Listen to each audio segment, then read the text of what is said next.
Vous recherchez une maison ou un appartement à l'achat, mais vous êtes souvent découragé par la flambée des prix. Pour réaliser leurs projets immobiliers, les Français sont de plus en plus nombreux à se tourner vers le viager et contourner ainsi les effets de l'inflation. Votre invitée ce matin, Alexandre, c'est Sophie Richard, fondatrice de Viagimo, réseau immobilier spécialiste du viager. Bonjour Sophie Richard. Bonjour, Rappelons enchantée. d'abord peut-être les règles du viager. On parle de deux types de viager, l'occupé et le viager libre. Oui, tout à fait. Alors le viager, c'est avant tout une vente immobilière et on va retrouver, comme vous l'indiquez, deux types de viagers. Le plus connu, c'est le viager occupé. C'est l'hypothèse où le vendeur fait le choix de rester vivre à domicile et puis l'acquéreur, lui, va acheter un bien, va investir dans un patrimoine pour sécuriser sa future retraite à un prix réduit, sans tracas locatif et sans pression fiscale. Et puis le viager un petit peu moins connu et qui prend un petit peu d'essor depuis 2 3 ans, c'est le viager libre, où là le vendeur doit quitter son logement pour aller en maison de retraite principale ou alors à une résidence locative qu'il ne peut plus ou ne veut plus gérer ou une résidence secondaire. Et l'acquéreur, lui, va pouvoir devenir propriétaire de sa résidence principale sans recours à l'emprunt. Et on sait que ces derniers temps, c'est un petit peu compliqué. Sur les petites annonces de viager, Sophie Richard, telles que celles qu'on trouve sur votre site viagimo.fr, on parle de bouquet, on parle de rente. Expliquez-nous.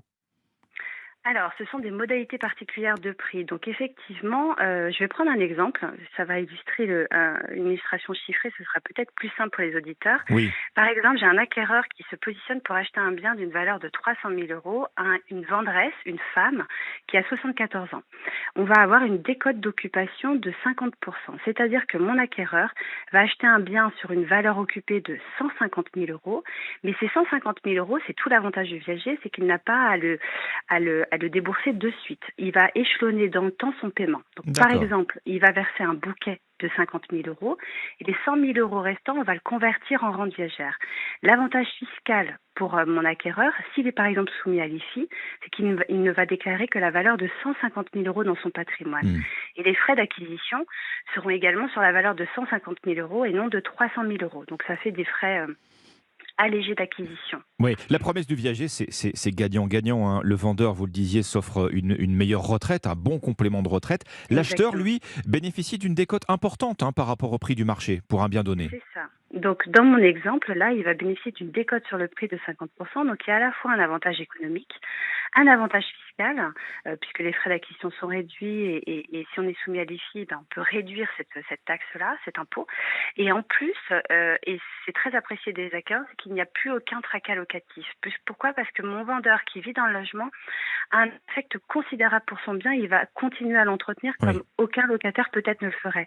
Ce qui fait que je retrouve beaucoup d'acquéreurs qui se disent, surtout depuis la crise sanitaire, beaucoup ont une épargne de précaution et avec la crise économique mondiale que nous connaissons avec l'Ukraine et l'inflation, ils se disent voilà, j'ai de l'épargne mais je veux le mettre dans une valeur refuge. Et l'immobilier est la valeur préférée des Français. Donc Le, ils veulent investir dans l'immobilier, mais de manière échelonnée dans le temps. Alors, le viager, c'est un investissement pour l'avenir, côté vendeur et côté acheteur.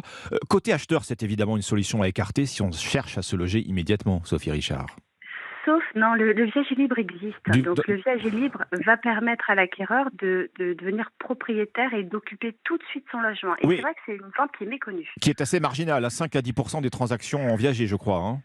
Oui, on est plus de l'ordre de 10 à 15% depuis 3 ans à peu près. Donc, les gens prennent plus le temps de s'informer et c'est aussi la raison pour laquelle j'ai créé pas mal de tutos qui sont d'ailleurs disponibles sur le site internet ou le Oui. guide pratique du viager parce que avec de la pédagogie, on arrive à expliquer les vertus gagnant-gagnant pour le vendeur et pour l'acquéreur. Est-ce qu'on peut conclure une vente en viager au sein d'une même famille, des grands-parents qui vendraient leurs biens, par exemple, en viager à leurs petits-enfants?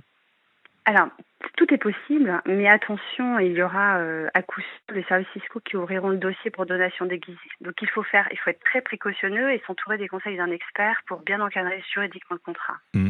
À quel moment avez-vous remarqué ce redécollage du viager? Est-ce que c'est la sortie de crise sanitaire où on a vu, c'est vrai, une ruée sur les maisons, en particulier dans l'Ouest? Est-ce que c'est l'arrivée de la poussée inflationniste qu'on connaît? Alors un petit peu avant, je dirais, depuis les projets des réformes des retraites, puisqu'on se rend bien compte que la retraite est source de crainte pour beaucoup, tant du côté des vendeurs que des acquéreurs.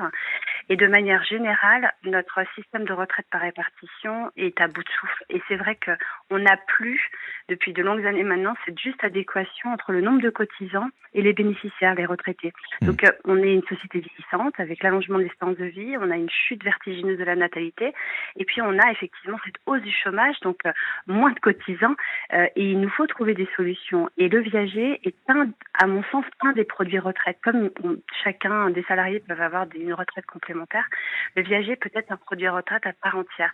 Donc de manière générale, on est dans un contexte socio-économique qui fait que le viager devient une évidence pour beaucoup. Sophie Richard, le viager a longtemps eu mauvaise réputation, hein. C'est vrai, les petites annonces mentionnent l'âge des vendeurs qui occupent le logement. Ce sont des personnes âgées. C'est une pratique qui peut rebuter les acheteurs potentiels?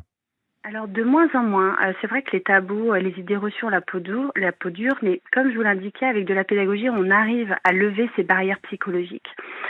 Et les Français qui sont mieux informés, qui comprennent mieux le dispositif, se disent oui, effectivement, moi acquéreur, au lieu de mettre 500 € sur un PEL ou un livret qui me rapporte plus rien et l'argent ne m'attend pas dans un coffre-fort numérique, je vais le donner à Monsieur Jean qui en a réellement besoin et ces 500 €, il va même les consommer. Donc c'est même un plan de relance économique puisqu'il va changer sa baignoire en douche, il va adapter son logement à sa situation de dépendance, il va changer sa tapisserie vieille de 20 ans.